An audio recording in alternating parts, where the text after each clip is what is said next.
Pai, do Filho e do Espírito Santo. Amém. Meu nome é Rodrigo, eu falo aqui da cidade de Araçatuba, sou membro fundador de uma missão, de uma comunidade chamada Comunidade Apóstolos da Rainha. E eu gostaria de falar um pouco sobre os dogmas marianos com vocês. Para começar, a gente precisa entender o que é um dogma, para depois a gente aprofundar no que é os dogmas marianos, que são 4. Então, vamos entender o que é um dogma. Para a Santa Igreja, dogma é uma verdade de fé. A palavra dogma, ela é derivada, ela traduzida para o português é chamada de decisão. Então, um dogma é uma decisão de fé da Igreja. O dogma não é algo que a Igreja inventa, mas sim é algo que a Igreja já vive. E se a Igreja vê que essa verdade de fé está sendo deturpada ou está sendo contestada, então a Igreja se reúne e discute se realmente aquela verdade de fé é uma verdade absoluta. E quando em concílio a Igreja, o Papa com seus cardeais e bispos, então se reúnem ali e então eles chegam num consenso, sim, aquilo é uma verdade de fé. O Papa ele se levanta na cátedra de Pedro, na cadeira de Pedro, e ele pega o poder das chaves de São Pedro e ele se levanta e diz ex cátedra, e então ele pronuncia o dogma de fé da Igreja. Então eu entendo que, para mim, católico, um dogma é algo incontestável, irrefutável. Então, todas as vezes que eu ouvir falar isso é um dogma de fé, eu preciso acreditar e viver. E também entender que nem sempre a gente vai compreender com a razão o dogma, mas nós vamos entender o dogma pela teologia, pela filosofia e pela fé. Precisamos ter fé. Nem sempre vamos entender o dogma pela razão. Dogma é uma verdade de fé que a Santa Igreja vem nos trazer para que a gente cresça mais ainda na fé, naquela verdade. Amém? Então agora a gente vai falar um pouco sobre o primeiro dogma. Eu escolhi falar primeiro da Imaculada Conceição. Por que a Imaculada Conceição primeiro? Por conta que quando eu começar a crer que Nossa Senhora é Imaculada, os outros dogmas ficam mais simples de ser compreendido. Então, o que é Imaculada? É eu ter fé que Nossa Senhora ela não teve pecado. Ela foi concebida sem pecado. Mas, Rodrigo, nas Sagradas Escrituras vão dizer, Sagradas Escrituras vão relatar que nós nascemos do pecado, nós fomos concebidos no pecado. E como Nossa Senhora nasceu sem pecado? Eu vou explicar para você. Em Gênesis, capítulo 3, versículo 15, vai dizer que Nossa Senhora e a serpente, ou seja, e o diabo, teriam uma inimizade, teriam uma hostilidade entre um e o outro. Então, o criador do pecado, Satanás, e Nossa Senhora, eles não têm como se compactuar, eles não têm como se unir. Há uma rejeição entre o pecado e Nossa Senhora. Por quê? Porque Nosso Senhor colocou no coração de Nossa Senhora, da descendência de Nossa Senhora, uma inimizade no pecado. Uma inimizade com o demônio, autor de todo o pecado e todo o mal. Então, vamos entender. Eu e você, como somos descendentes de Eva e Adão, então eu e você, a gente nasce com o pecado original. Esse pecado a gente rompe com ele no nosso batismo. Após a morte de Jesus na cruz, todo batizado é livre do pecado original, porque existe duas espécies de pecado: o pecado contraído e o pecado cometido. Então, o pecado cometido são os pecados posteriores à nossa vida, após a nossa razão, a gente começa a ter uma vida pecaminosa. Isso é um pecado cometido. E o pecado contraído vem a ser o pecado que contraímos de Eva e Adão, porque eles são os nossos pais. Nós, salve rainha, a gente reza que somos degredados filhos de Eva. Então, nesse momento, a gente recebe essa mancha do pecado na nossa concepção. Por quê? Porque a nossa alma é criada por Deus e o nosso corpo é gerado pelo meu pai e pela minha mãe. Então vamos entender. A minha alma é santa, é pura e é imaculada. Por isso as Sagradas Escrituras diz que do pó viemos e do pó voltaremos, porque o nosso corpo ele volta à terra e a nossa alma retorna a Deus. Então, enquanto eu não estou dentro da carne, eu sou santo. Eu nasci para ser santo. Mas quando a minha alma recebe o corpo gerado pelo meu pai e pela minha mãe, então ali é atingido o pecado. É atingido o pecado. Eu peco na minha alma. Porém, eu só peco na minha alma porque eu tenho carne. E com Nossa Senhora, aconteceu que antes dela receber o corpo que foi gerado por São Joaquim e Santana, Nosso Senhor, por providência e misericórdia, pelos méritos do filho que ela ia gerar, ele antecipa a salvação de Nossa Senhora. Nós somos salvos pela redenção. Nossa Senhora foi salva por antecipação. Então, Nossa Senhora, ela, no momento que foi gerada a alma dela, Nosso Senhor, então, ele salva ela do pecado original. Então, quando ela encarna no corpo gerado por São Joaquim e Santana, ela não tem parte com o pecado. E por isso que nós dizemos, ela é imaculada.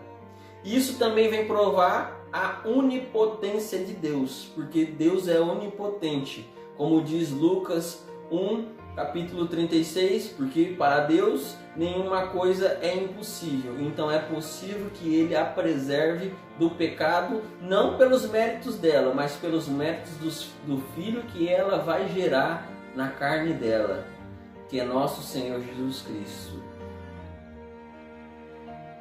Nós vamos falar da maternidade divina.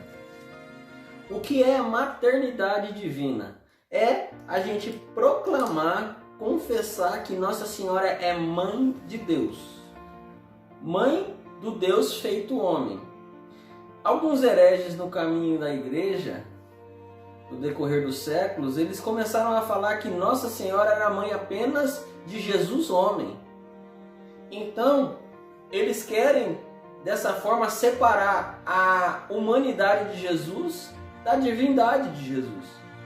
Mas se a gente separar a humanidade de Jesus da divindade de Jesus, a gente vai acontecer um problemaço. Por quê? Porque Jesus Cristo morreu na cruz para nos salvar. E se morreu na cruz foi a carne. E se essa carne fosse separada da divindade, então não morreu Deus, morreu um homem na cruz. E se morreu apenas um homem na cruz, então nós não fomos salvos. Então, não tem como separar a humanidade de Jesus da divindade. Jesus Cristo é um homem com duas naturezas, natureza humana e natureza divina. Entendendo assim, eu vejo que Nossa Senhora é mãe de Deus. não mãe de Deus no total, mas mãe da segunda pessoa da Santíssima Trindade. Como um apóstolo um dia pergunta a Jesus: nos revele ao Pai. E Jesus nos diz: quem me viu, viu o Pai, pois eu e o Pai somos um. Então, a unidade da Trindade é inseparável. Então, o Pai, o Filho e o Espírito Santo são um único Deus em três pessoas. Então, Nossa Senhora gera o Filho de Deus, um Deus feito homem. Então, Nossa Senhora, antes ainda do nascimento de Jesus, ela já era proclamada como Mãe de Deus. Isso a gente vê lá na profecia de Isaías, quando o profeta Isaías diz que uma virgem dará à luz ao Emanuel, que quer dizer Deus conosco. Emanuel, Deus conosco. E quem vai dar à luz? A virgem. Quem é essa virgem? Maria. Então Maria gerou o Deus conosco. Outra prova é a gente entender que nas Sagradas Escrituras, quando se fala de Deus no Antigo Testamento, pronuncia Senhor.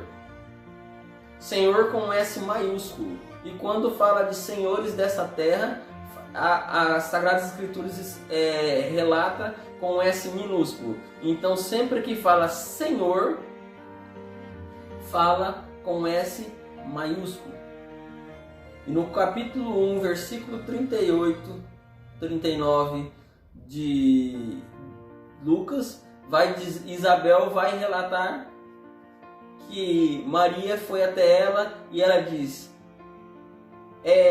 como eu sou digna de receber a mãe do meu Senhor, com S maiúsculo. Mais uma vez, uma prova que Nossa Senhora é Mãe de Deus.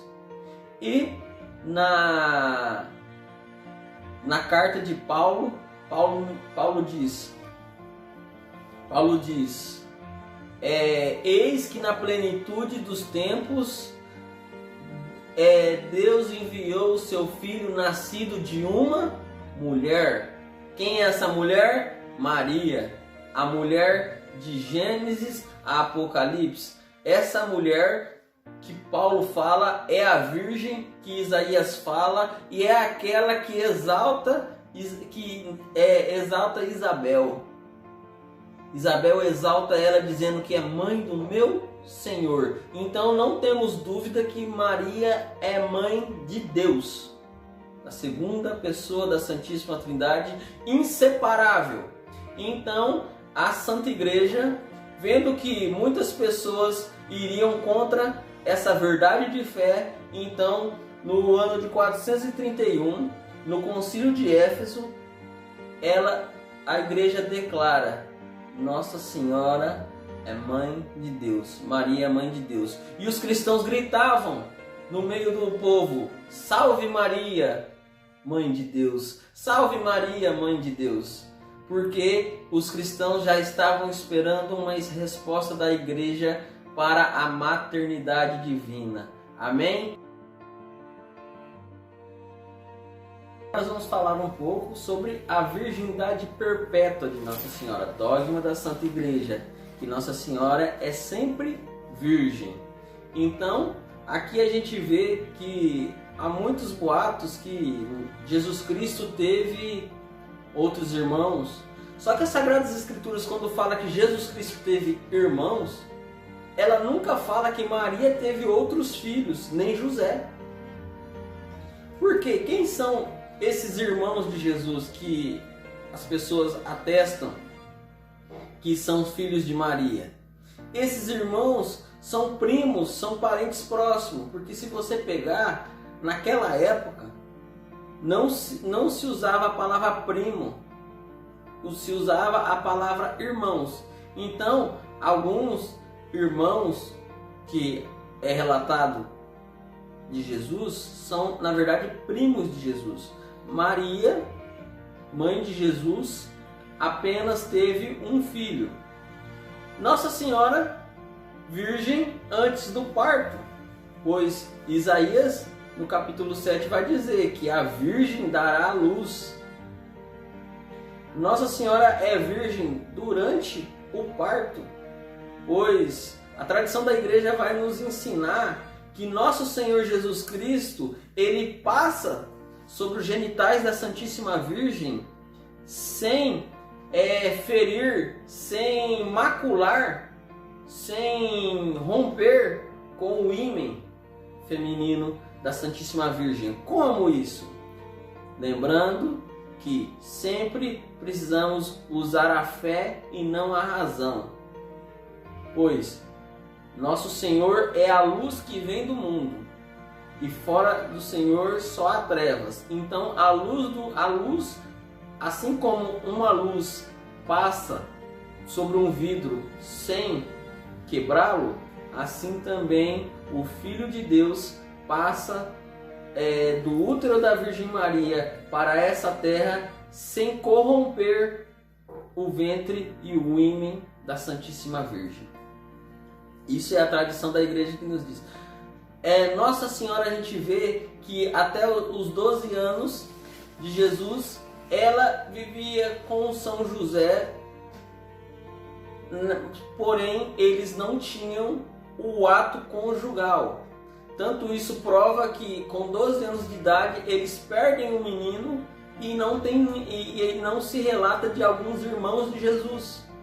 Então os irmãos de Jesus vêm a ser os primos de Jesus. Então prova que Nossa Senhora foi virgem antes do parto, durante o parto e depois do parto. Tanto é que a gente vê Nossa Senhora sendo entregue a São João.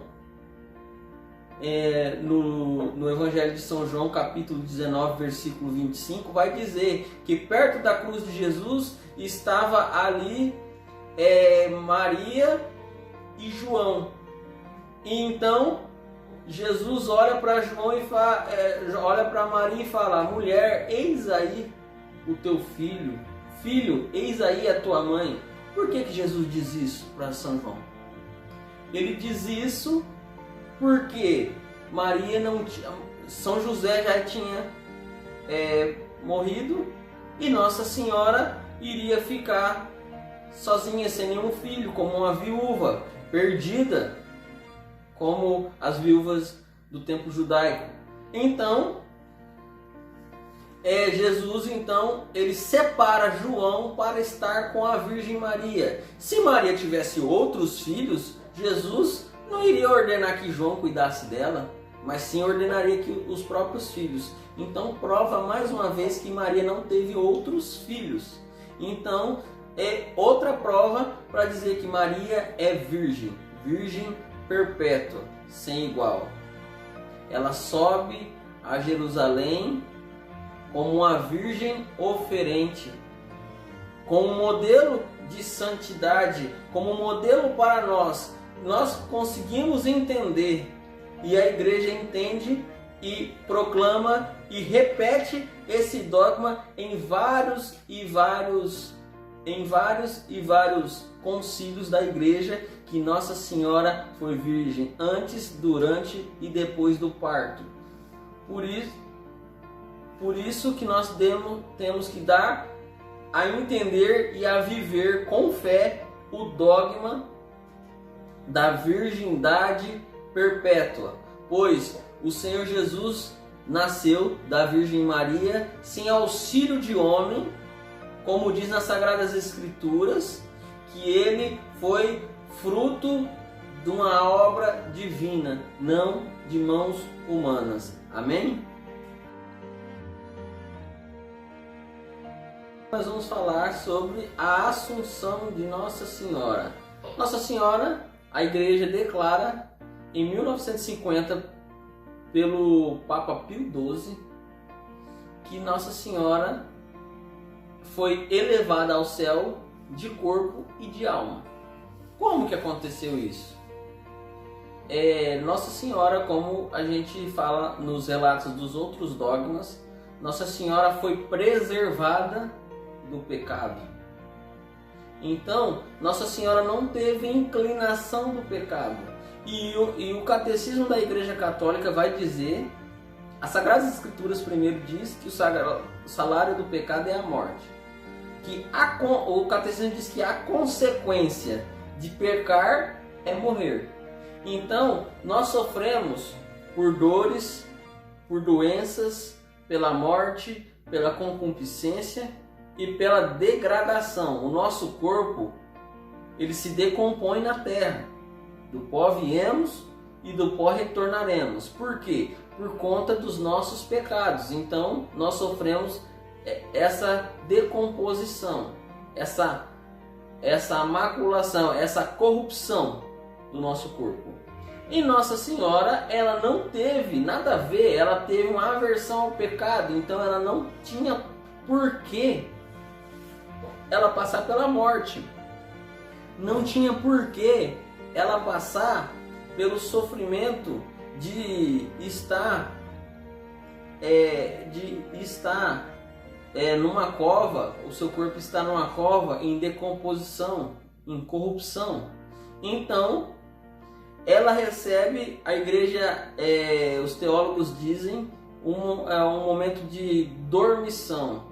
Não é uma doutrina de dormição.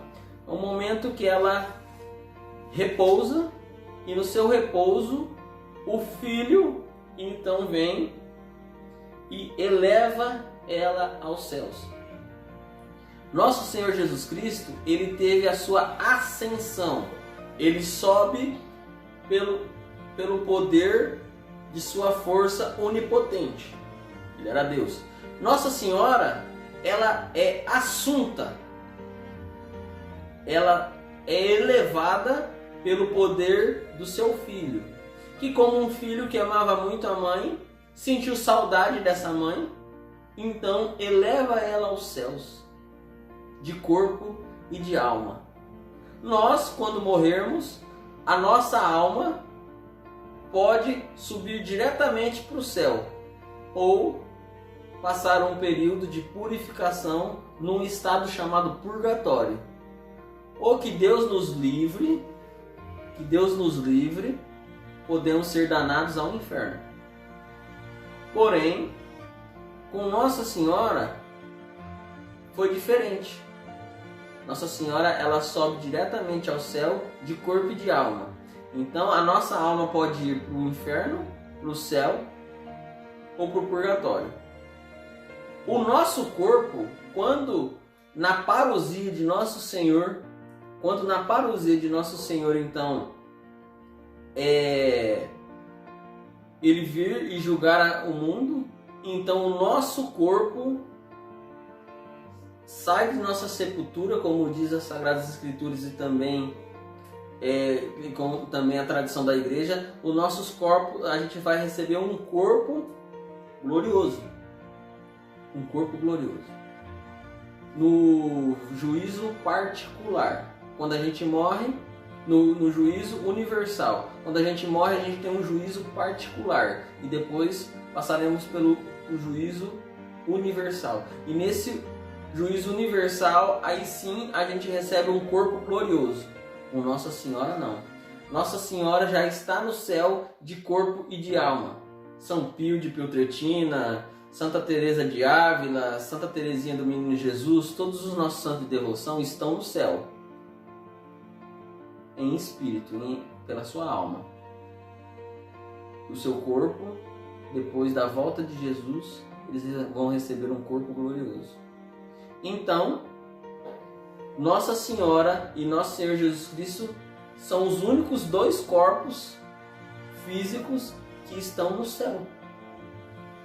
Por graça dos méritos de ela ser imaculada, pelos méritos que ela passou por ser virgem perpétua, pelo mistério dela ser mãe do Salvador, ela recebe pela força de Deus a graça de estar no céu de corpo e de alma. Isso a gente consegue ver nas Sagradas Escrituras, quando a gente vê lá no Apocalipse, nas revelações de São João, a gente vê ali que no capítulo 11, versículo 19, a Arca da Aliança abre aquele selo e vê no céu gloriosamente a Arca da Aliança.